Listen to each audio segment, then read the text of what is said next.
और अभी जितने भी 5 चैप्टर पढ़े वो किससे रिलेटेड थे, माइक्रो इकोनॉमिक्स से रिलेटेड थे।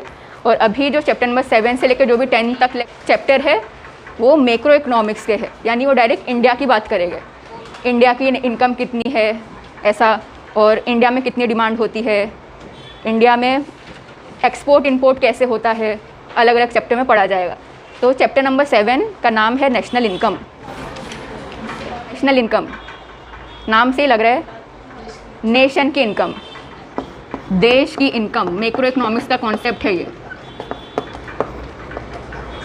नेशन की, कंट्री, इंडिया एक कंट्री है, जापान एक कंट्री है, चाइना कंट्री है। तो चाइना की नेशनल इनकम क्या है, इंडिया की नेशनल इनकम क्या है, जापान की क्या है, ऐसी टोटल 195 कंट्रीज़ है।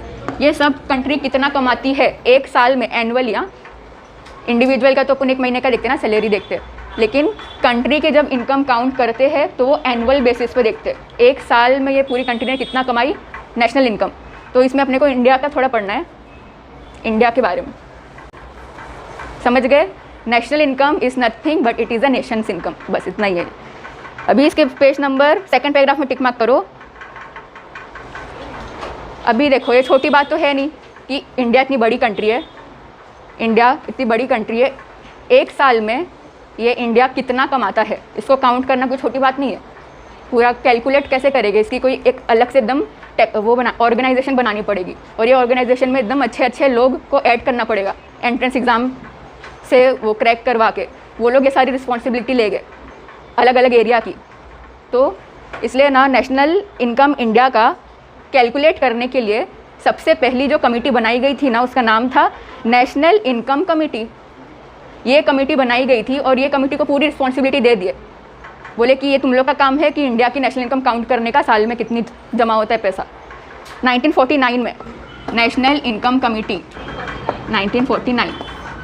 लेकिन अभी ये कमेटी चेंज हो चुकी है, दूसरी कमेटी आई है, सेंट्रल स्टैटिस्टिकल ऑर्गेनाइजेशन, CSO। मतलब लोग वही है, सिस्टम वही है, सिर्फ नाम बदल गया, ठीक है। सेंट्रल स्टैटिस्टिकल ऑर्गेनाइजेशन, ये वाली कमेटी अभी, इसको भूल जाओ, ये पहले थी जब सबसे फर्स्ट लॉन्च हुआ था, लेकिन आज प्रेजेंट टाइम में सेंट्रल स्टैटिस्टिकल ऑर्गेनाइजेशन इंडिया का क्या करता है, नेशनल इनकम काउंट करता है, सारी डेटा कंपाइल करता है। कंपाइल मतलब पूरा जमा करना। इंडिया इतना बड़ा है ना, तो एक जगह से थोड़ी इनकम जमा करना है। यहाँ ये लोग कितना कमाते हैं, प्राइमरी सेक्टर कितना कमाता है, सेकेंडरी सेक्टर कितना कमाता है, वो सबका डेटा जमा करना, उसको बोलते हैं कंपाइल करना। ये सारी रिस्पॉन्सिबिलिटी भी CSO कर रहा है इंडिया। एंड फिर लास्ट में पता चल गया, ठीक है, लोग ने क्या करे, नेशनल इनकम काउंट करे, सारे डेटा को कंपाइल करे। अब बताना भी तो पड़ेगा ना, गवर्नमेंट को बताना पड़ेगा फाइनल कि कितनी नेशनल इनकम ये साल की जमा हुई है, तो पब्लिश भी करते हैं। पब्लिश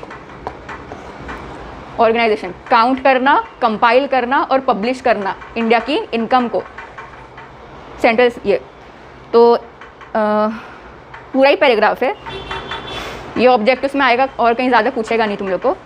ऑब्जेक्टिव्स में आते हैं ना, तो CSO का नाम लिखना, इसका मत डाल देना, प्रेजेंट में ये चला रहा है।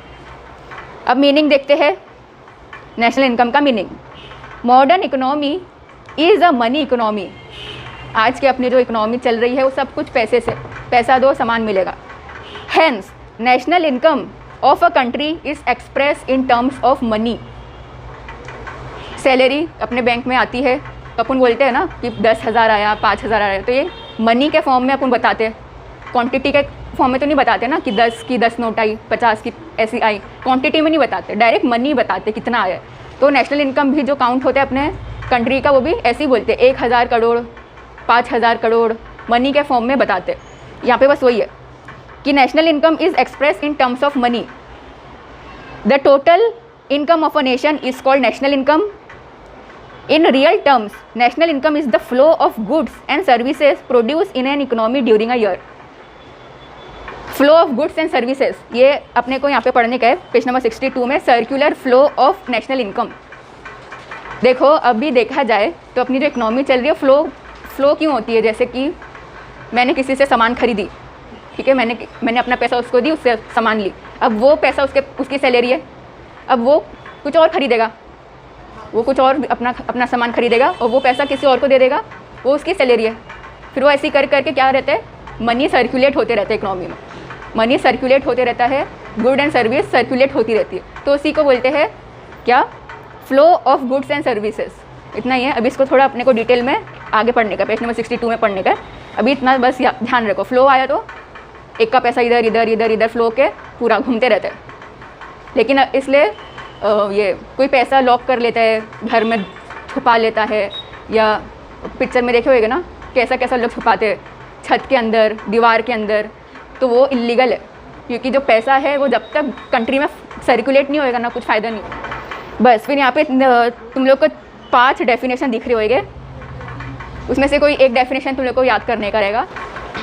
देखो पहले पॉइंट का नाम है मैक्रो इकोनॉमिक्स कॉन्सेप्ट। मैं जब से क्या बोल रही हूँ, नेशनल इनकम एक मैक्रो कॉन्सेप्ट है, यही बोल रही हूँ ना, नेशनल इनकम एक मैक्रो इकोनॉमिक्स का कॉन्सेप्ट है। तो पहला फीचर इसका वही है कि जो नेशनल इनकम है it is a macro concept. Macro economics क्या होता है? Macro economics studies whole economy as whole economy. तो नेशनल इनकम भी तो होल है ना, पूरे कंट्री का पढ़। तो ये मैक्रो कॉन्सेप्ट है। देखो, national income represent income of the economy as a whole rather than that of an individual, hence it is a macro economics. Next है value of only final goods and services. India में ना सिर्फ और सिर्फ final good और service की ही value add की जाती है, यानी कीमत।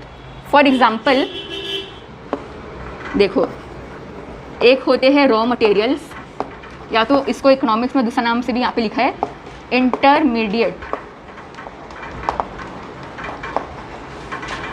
और दूसरे प्रोडक्ट होते हैं फाइनल गुड्स। देखो, कोई भी चीज़ बनाने के लिए कुछ रॉ मटेरियल रखते हैं। रॉ मटेरियल मतलब हिंदी में क्या बोलेंगे रॉ मटेरियल को? हाँ, उस कोई भी सामान बनाना है तो उसके लिए पहले रॉ मटेरियल लगेगा।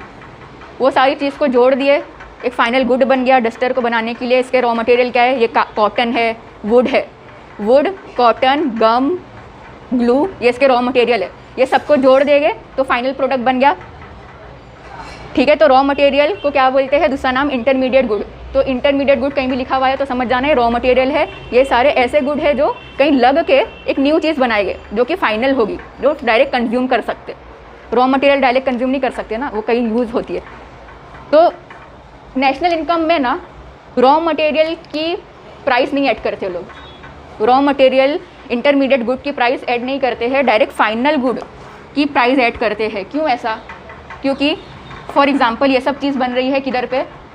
प्राइमरी सेक्टर में बन रही है ना। ये सब चीज़ प्राइमरी सेक्टर की कैटेगरी में आ रहा है। तो ये बहुत एकदम लंबा लंबा कॉन्सेप्ट है। मैं शॉर्ट इंडिविजुअल करके एग्जांपल देती हूँ।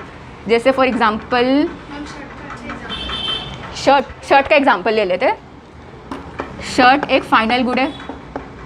शर्ट का रॉ मटेरियल क्या क्या है?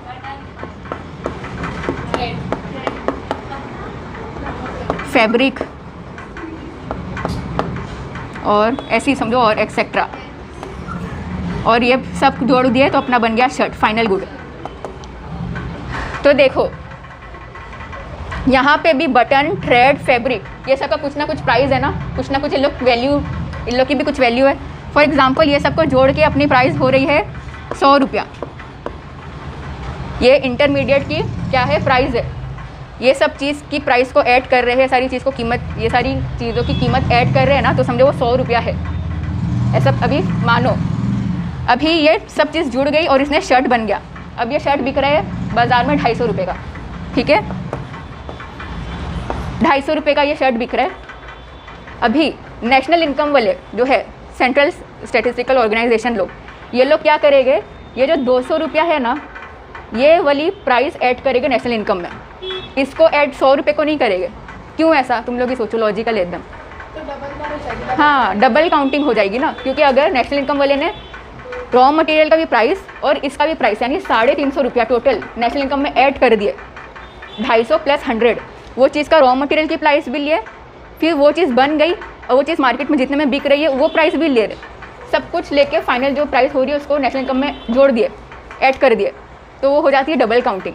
डबल काउंटिंग मतलब एक चीज़ को तुमने 2 बार गिने लियो, क्योंकि जो शर्ट मार्केट में बिक रहा है ये प्राइस के अंदर ऑलरेडी ये इंक्लूडेड है। जो भी दुकान वाला बेचता है बाज़ार में, वो अपना कॉस्ट ऑफ प्रोडक्शन ऐड करके बेचता है ना। कॉस्ट ऑफ प्रोडक्शन बनाने का खर्चा और बीच का फिर प्रॉफिट। बनाने का खर्चा इसका 100 रुपये है, बेच रहा है 250 में, यानी इसका प्रॉफिट कितने का है? 150 का, है ना। तो ये देखो 250, और इसमें क्या है? Already cost of production add है, ऑलरेडी रॉ मटेरियल की प्राइस एडेड है।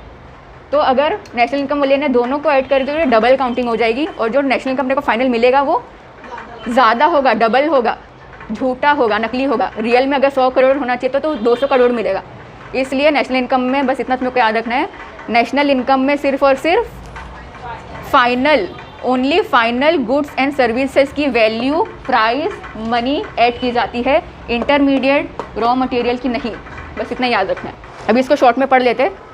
इन order to avoid double counting in national income, the value of only final goods and services produced in the economy are considered, हो गया। The value of intermediate or raw material is not considered. For example, while estimating the production of shirt, there is no need to take the value of cotton as it is already included in the price of the shirt, ठीक है। फिर third है net aggregate value. Third feature, कहीं भी net word आता है ना, net, तो समझ जाना कुछ ना कुछ इसमें से माइनस हुआ है, कुछ ना कुछ डिडक्ट हुआ है। तो यहाँ पे है net aggregate value. Net word आया यानी कुछ चीज़ माइनस हुई है, घटी है। तो इधर पे क्या बोल रहा है? डेप्रिसिएशन। अब डेप्रिसिएशन क्या होता है वो मैं बताती हूँ। ये वाले पॉइंट में बस इतना याद रखना है तुम लोग को, डेप्रिसिएशन को कट कर दिया जाता है। पहले सुनो, ये वाला पॉइंट बोल रहा है कि डेप्रिसिएशन को माइनस कर दिया जाता है, माइनस। अब डेप्रिसिएशन क्या होता है? डेप्रिसिएशन मतलब वेयर एंड टेयर। जैसे फॉर एग्जांपल कोई तुमने एक मोबाइल खरीदे, ठीक है, समझो 15 हज़ार का अपन ने एक मोबाइल खरीदे। इसको 2 साल यूज़ करे, ये मोबाइल को अच्छे से 2 साल यूज़ करे, इतना यूज़ करने का था। उसी जो 2 साल यूज़ करे ना, उसी को बोलेंगे वेयर एंड टेयर। तो 2 साल अपन ने यूज़ करे है, अब तुमको उसको सेकेंड हैंड में बेचने का, तो कितने में बिकेगा? 15 हज़ार में बिकेगा? नहीं, समझो 8 हज़ार में बिकेगा सेकेंड हैंड। कितना माइनस हुआ? 15 हज़ार में से 8 हज़ार गए, 7 हज़ार। तो ये जो 7 हज़ार घटा है वो क्यों घटा? Because of wear and tear. उसका यूज़ किया गया है, उसका टेयर हुआ है, यानी वो प्रोसेस में यूज़ हुआ, उसको थोड़ा ख़राब हो गया है, वो पुराना हो चुका है, तो उसकी वैल्यू को कट करना पड़ेगा। न्यू की तरह थोड़ी उसको कैलकुलेट करेगा। तो यहाँ पे नेशनल इनकम में ऐसे ही होता है, कितनी सारी कंपनी 5-5, 10-10 साल से चल रही है, कितने सारे प्रोडक्ट है 5-5, 10-10 साल तक चलते हैं, और नेशनल इनकम तो हर साल काउंट करना पड़ता है। तो ये थर्ड पॉइंट बस इतना बोल रहा है कि कोई भी प्रोडक्ट होता है ना, तो उसका डेप्रिसिएशन माइनस करके ही हमेशा नेशनल इनकम लेता है, क्योंकि एक प्रोडक्ट का हमेशा 15-15 हज़ार लेते रहेगा तो मतलब नहीं है, उसका वेयर एंड टेयर माइनस करके ऐड करने का। इतना ही लिखा है इधर पे। National income include net value of goods and services produce and does not include depreciation, cost, wear and tear of capital asset.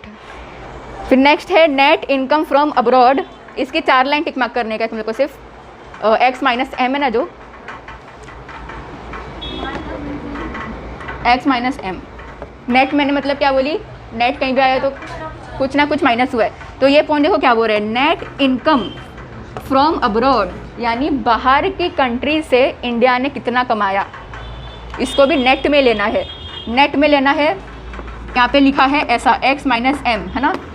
ये x कुछ नहीं है, ये x है एक्सपोर्ट और ये m है इंपोर्ट। इंडिया बहुत सारी चीज़ बाहर से खरीद रहा है, दूसरी कंट्री से खरीद रहा है, और ऐसी बहुत सारी चीज़ है जो अपना माल बाहर बेच रहे हैं। सुने होंगे मसाले इंडिया के बहुत फेमस है, स्पाइसेस बहुत एक्सपोर्ट होते हैं इंडिया के। तो एक्सपोर्ट और इंपोर्ट जो इंडिया का चल रहा है, उसको उसकी कौन सी वैल्यू ऐड करने का नेशनल इनकम में? तो बस बोलते हैं कि इंडिया ने जितना भी बेचा, जितना भी एक्सपोर्ट किया और जितना भी इंपोर्ट किया, कुछ ना कुछ नंबर होगा ना। समझो 10,000 का माल उसने बेचा, ठीक है, 10,000 का माल उसने बेचा, एक्सपोर्ट किया, बोलिए ना प्राइस के टर्म में लेने का, हमेशा मनी के टर्म में। 10,000 रुपया नेशनल इनकम इंडिया ने एक्सपोर्ट किया और इंपोर्ट फॉर एग्जांपल ले लेते हैं 8,000 का किया।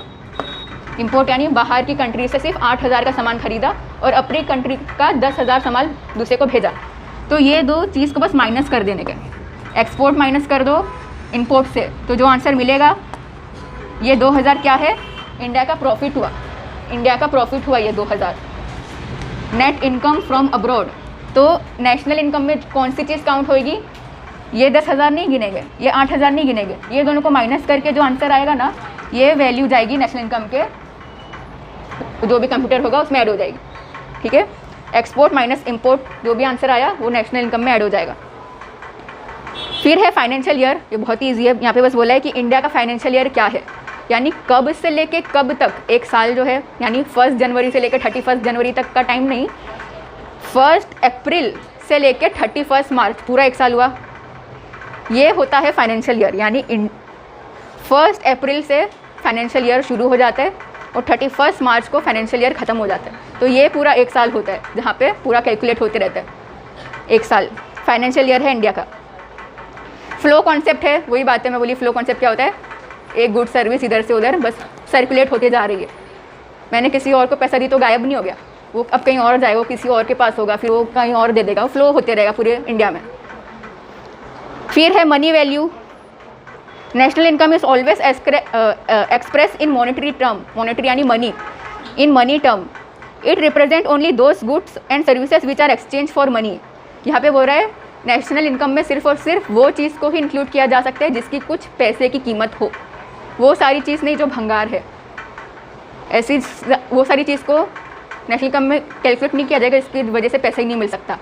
बस इतना यहाँ पे बोले, जो चीज़ वैल्यू रखती है, मोबाइल को बेचेगा पैसा मिलेगा, इसको ऐड कर देंगे, डस्टर का मिलेगा, इसका मिलेगा, सारी चीज़। ठीक है, सुनने में आसान लग रहा है पर पूरे इंडिया का काउंट करना बहुत डिफ़िकल्ट है, तो इसलिए, और इंडिया में आज तक कभी नेशनल इनकम करेक्ट नहीं मिली है, ये भी आज तक करेक्ट नहीं मिली है, कभी एकदम ज़्यादा मिलता है, कभी एकदम कम मिलता है, वो फिर मानी नहीं है। तुम लोग को अगर ये कोड लेना है तो ले सकते हो, नेशनल इनकम के फीचर का मदीहा ने बनाई है, वो फिर मानी नहीं।